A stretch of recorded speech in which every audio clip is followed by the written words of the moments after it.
হচ্ছে 5 ওয়াক্ত নামাজ, ওয়াল জুমআতু ইলাল জুমআতি, এক জুমআ থেকে আরেক জুমা পর্যন্ত, ওয়া রমাদান ইলা রমাদান, এক রমজান থেকে আরেক রমজান পর্যন্ত। তাহলে কয়টা জিনিস আসলো? তিনটা।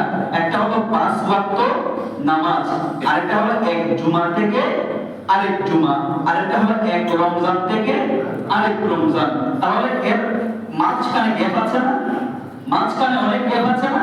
অনেক গ্যাপ আছে। এক জুমা থেকে আরেক জুমা 7 দিনের গ্যাপ আছে কিনা? এক রমজান থেকে আরেক রমজান 1 বছরের গ্যাপ আছে কিনা?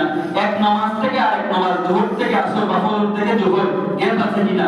গ্যাপ আছে। আমার নবীজি কি বলছেন? যে মুকাফফিরাতুল লিমা বাইনাহুন্না, যে ওই যে গ্যাপ আছে, ওই যে 5 ওয়াক্ত নামাজ বা এই রোজা যদি আপনি আদায় করেন, এই জুমা যদি আদায় করেন, তাহলে এই গ্যাপের মধ্যে কবিরা গুনাহ ছাড়া অন্য কোনো গুনাহ যদি করে থাকেন, আল্লাহ সুবহানাহু ওয়া তাআলা এই নামাজের কারণে, এই জুমার কারণে, এই রোজার কারণে সব গুনাহ কাফারা হয়ে যাবে। বলি সুবহানাল্লাহ।